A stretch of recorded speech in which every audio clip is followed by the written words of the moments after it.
Hello అండి, అందరూ బాగున్నారా? ఈరోజు ఏం చేసుకుందాం? బెల్లం కుడుములు చేసుకుందాం. బెల్లం కుడుములు ఏంటా అనుకుంటున్నారా? మొన్న కాశీ సంపూర్ణ యాత్రకి వెళ్ళాం కదండి. అప్పుడు వినాయకుడికి కేజీ పావు బియ్యం ముడుపు కట్టామన్నమాట. అది రవ్వ పట్టించాను. ఓకేనా? బెల్లం కుడుములు చేసేసుకుందాం. 2 నిమిషాల్లో చేసేసుకుందారండి. ఇదిగోనండి, బెల్లం కుడుములకు కావాల్సింది బియ్యపు రవ్వ అనమాట. బియ్యపు రవ్వ ఎంత ఉందో కొలుసుకుందాం. పచ్చనపప్పు ఒక అరగంట ముందు నానబెట్టుకున్నాను. యాలక్కాయల పొడి, బెల్లం. ఇప్పుడు బియ్యపు రవ్వ ఎంత ఉందో కొలిసేసుకుందాం.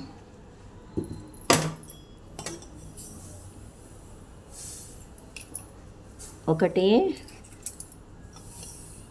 2 ఉన్నాయండి, 2 గ్లాసులు ఉన్నాయి. 5 గ్లాసులు నీళ్ళు పోసుకుందాం. ఓకేనా? ఇదిగోనండి, స్టవ్ వెలిగించేసుకున్నాను. ఇదిగో గిన్నె పెట్టేసుకుని 5 గ్లాసులు నీళ్ళు పోసేసుకున్నాం. 1 2 3 4 అనుకున్నాం కదండి. ఆ నీళ్ళల్లో పచ్చనపప్పు వేసేసుకోండి.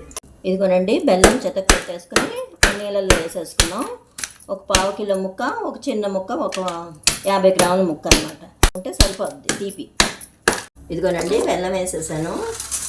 ఇదిగోనండి, బెల్లం కరిగిపోతుంది. ఇదిగోనండి, బెల్లం కరిగిపోయింది. ఇప్పుడు మనం యాలక్కాయల పొడి వేసేసుకుందాం. యాలక్కాయల పొడి వేసుకుని రవ్వ పోసుకుని సిమ్లో పెట్టేసి మూత పెట్టేద్దాం. మగ్గుద్ది. యాలక్కాయల పొడి వేస్తానుగా. ఇప్పుడు రవ్వ పోసేసుకుందాం. ఒకసారి కలిపేసుకుని కొంచెం సెగ తగ్గించి మూత పెట్టేద్దామండి. దీన్నేమో చూసుకుందామండి. అదిగోనండి, చక్కగా మగ్గిపోయింది. దీన్ని చల్లారనిచ్చి ఉండలు చుట్టుకుని మళ్ళీ కుక్కర్లో పెట్టి మగ్గనివ్వాలి. అప్పుడు భలే ఉంటాయిలేండి. ఇవి పెళ్ళిళ్ళకి, పందిళ్ళకి కొడతారు కదండి కుడుములు. గృహప్రవేశాలకి, ఇల్లు గృహప్రవేశాలకి, ఇంటికి కప్పులకి కొడతారనమాట ఈ కుడుములు. బెల్లం అండి, చల్లార్చుకుని ఉండలు చుట్టేసుకుందాం. చక్కగా ఇలాగా కుడుములు చేసేసుకోండి. రౌండ్గాను ఒక్కొక్క ముద్ద తీసుకుని అవి మళ్ళీ ఆవిరి పట్టుకోవాలండి. కుక్కర్లో పెట్టి భలే ఉంటాయిలండి అసలు. ఈ కుడుములండి పిల్లలు పెద్దలు భలే ఇష్టంగా తింటారులేండి. అండి, స్టవ్ వెలిగించుకుని కుక్కర్ పెట్టేసుకున్నా.